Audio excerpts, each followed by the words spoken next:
Một lần nữa xin thay lời cho anh em đến từ ban nhạc anh em và dịch vụ ẩm thực Mỹ Hương. Một lần nữa xin được gửi đến quý vị những lời tri ân ngọt ngào và lời chúc mừng hạnh phúc trọn vẹn của xuân. Thì tất nhiên cây cối được sinh sôi nảy nở thì con người của chúng ta cũng mong muốn tìm cho mình một bến tủ hạnh phúc. Và sự hiện diện của tất cả toàn thể quý vị chúng ta cùng có mặt nơi đây để cùng dành những tình cảm trân quý đó là chúc mừng trăm năm hạnh phúc đến cho chú Điện Trân Lân Tinh và cô dâu Siêu Hỏa Lệnh. Và quý vị kính mến sự trọn vẹn.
belum keluar dari Biama.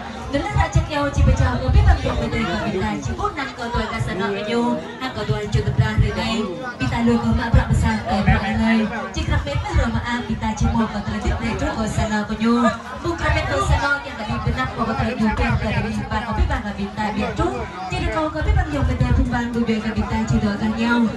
Bao nhiêu người thực hiện chương trình mừng hạnh phúc cho chú rể Lan Tinh xanh chuyên cùng cô dâu siêu hờ lên trong buổi tiệc hôm nay. Vậy mang thì chúng tôi vẫn lứa sẽ được long trọng thân ái và trân trọng kính mời tất cả bạn vào bên trong để chúng ta cùng bắt đầu làm lễ phú quý trong năm hạnh phúc cho đôi bạn trẻ lên ngôi trong năm hạnh phúc trong buổi tiệc hôm nay.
Của các đấng sinh thành đó là món quà vô cùng ý nghĩa và cô dâu và chú rể của chúng tôi đón nhận. Và sau đây xin được trân trọng kính mời song thân phủ mẫu của cô dâu sẽ cùng trở về trên sân khấu tình yêu. Xin được trân trọng kỳ giới thiệu và kính mời ông Trâm Ma Quân và bà Siêu Hà Pía, cư trú tại làng thôn Tùng Mò A, xã Yên Đà Rên, huyện Chư Bướn, tỉnh Gia Lai. Và xin được trân trọng kính mời ông bà. Và phía gia đình họ nhà trai, chúng tôi xin được trân trọng kính mời ông và bạn xin được trân trọng kính mời ông ba cùng bước lên sân khấu. Trân trọng kính mời. Chúc mừng thân hôn kẻ cô bên đi rồi biết bao giờ dùng tay cùng bạn được dậy gọi đi ta. Trên đất con bị ba có sân nọ đặt bên này hàng có bị ba sân nọ đặt đây. Biết bao thường có bị mệt chịu chạy eo vết bị ma có đặt bên này.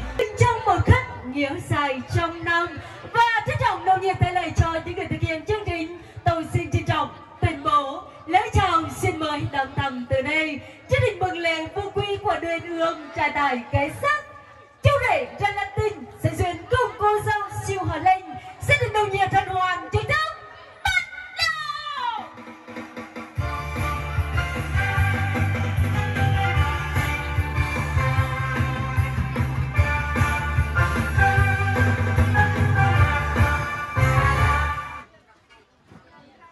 Bình mời trình cô đi ke bang yang mai thơi mệt và ấy giá của chú tầm tra trên nền rong bình tam học giác mông đời tại rong gà hoa hơn mang biết còn thoa chú tầm tra đang cười Lan Tinh một lệ khắp hàng đập này Siêu Hà Linh trong này bình mời họ tẩy hất mát còn có các nông đuôi bất cờ thoa chú tầm tra họ bắt đang điếc lệ khắp cửa đếm chui yang mai thơi mệt và giá bằng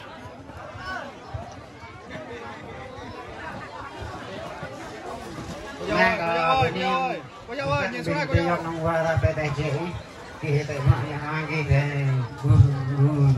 từ tháng nào này bằng người Phật ơi yang besok iya ada jangan gelak yang bunyi di bang kita yang apa nyimpen ini di bang yang mana nih dengar kalau malu lihat apa dengar.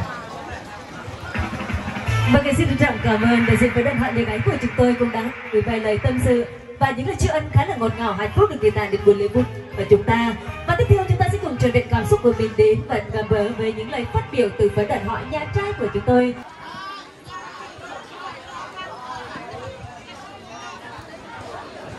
Cũng như trung lâu của từng ngày đây cùng đi bằng trong tay từ ba từ tay chị Việt Nam trong tay đây chẳng nó tâm đây nhưng mà kết ốt mà đang nhà nhóm ta nặng kết ta vừa ta thao vừa ta lệ ta vừa 11 mong kết ốt ta kịp biết chúc được chúng ta cũng như ngày đây có chờ MC.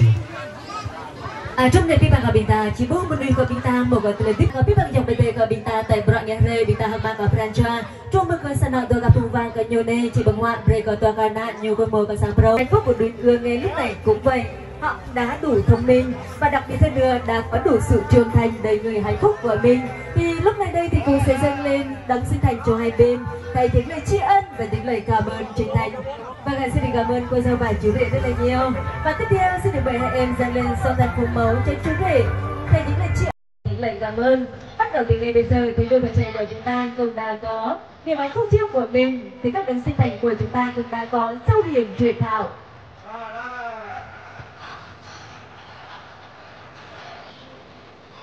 Vâng, xin được cảm ơn rất là nhiều.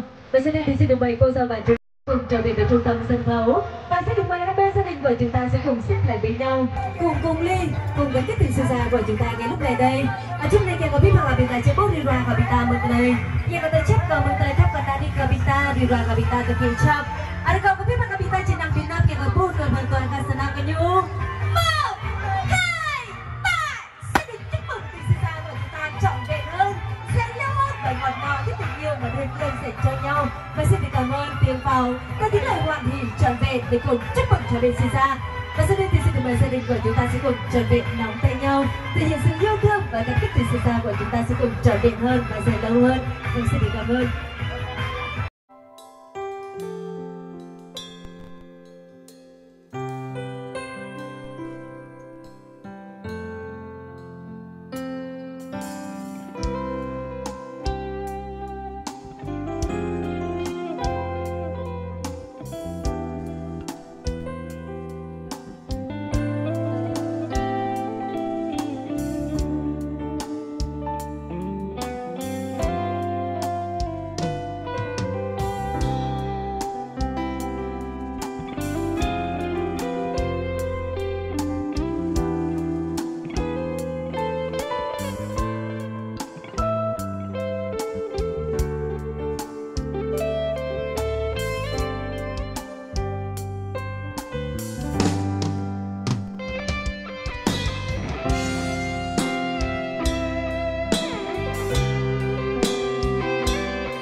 trưa thật là ngoan miệt cho đầy hạnh phúc và thật đầy niềm vui.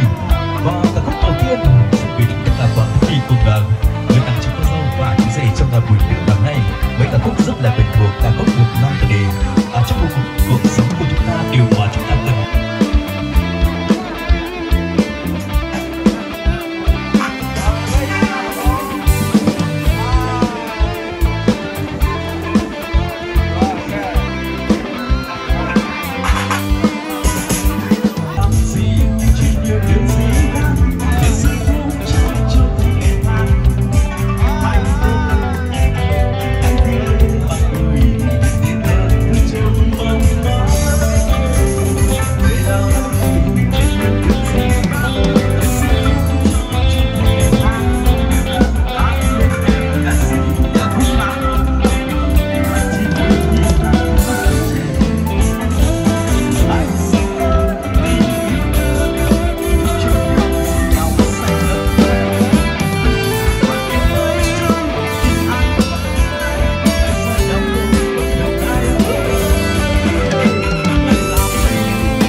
Vâng, xin cảm ơn tất cả toàn thể quý vị đã lắng nghe một chương trình ca khúc đầu tiên được mang tựa đề Hãy sống trò tuổi thơ. Và để tiếp tục chương trình sau đây chúng ta cùng đón được giọng ca của Amman đến từ mặt đất của Lan thân yêu. Xin gửi đến tất cả toàn thể quý vị với khúc tình ca hát trước rồi chúng ta sẽ biết sau. Xin trân trọng kính mời và đó chính là giọng ca của họ nhà trai của tôi. Xin trân trọng kính mời giọng ca của Manwen. Vâng, trân trọng kính mời giọng ca của Manwen ạ.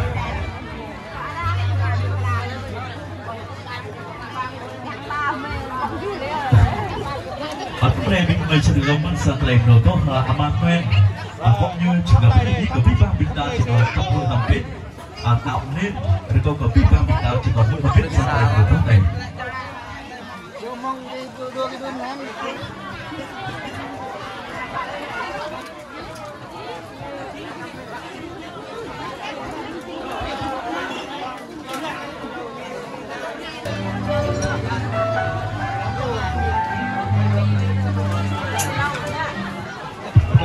Dừng. Ok rồi. Đây 1, 2. Rồi.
vừa dung con đưa cao đôi tay và dung con cứ rất cha vì Chúa rất lớn vẫn là Chúa không ai như Ngài, vẫn là Chúa không ai như Ngài, vì Chúa rất lớn để làm những phép lạ lớn lao, vẫn là Chúa không ai như Ngài, vẫn là Chúa không ai như Ngài, vì Chúa rất lớn để làm những phép lạ lớn lao, vẫn là Chúa không ai như Ngài, vẫn là Chúa không ai như Ngài, vì Chúa rất lớn.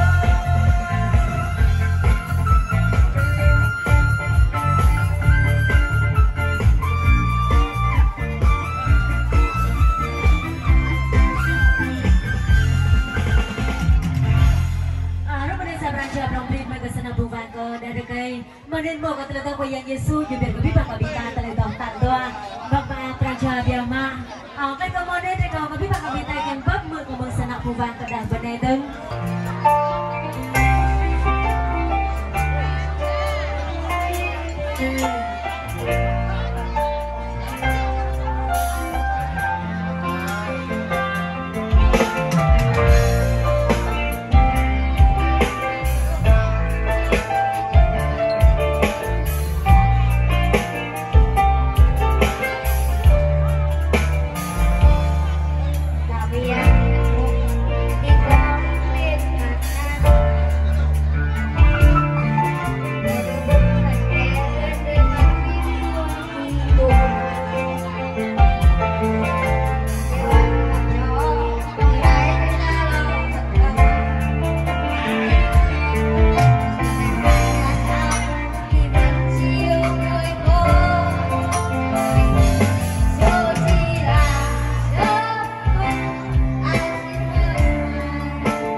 Yang beda kabita cemur kena kafe tu beta bani kami pak kabita bani kantara dah kena pu akai kena pu tak kena kami pak kabita cibap ke noti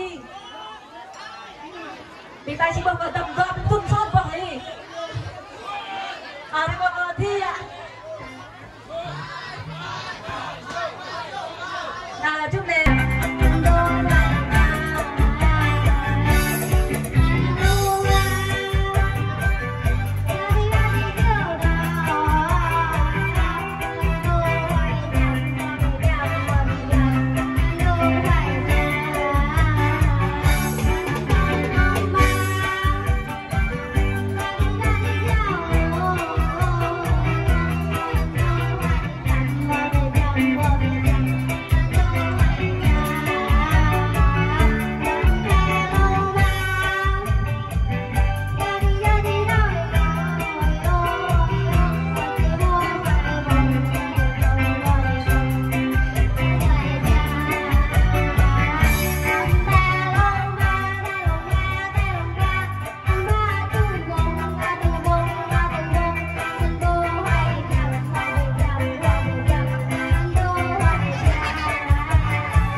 Bruno thì có biết bạn có đi tay chỉ có cái YouTube mà trước đây thì có cái YouTube mua sa prancha từ trong cái việc của đời chúng ta hay có việc biết bạn không lên bây giờ có bình ta vào mừng này ạ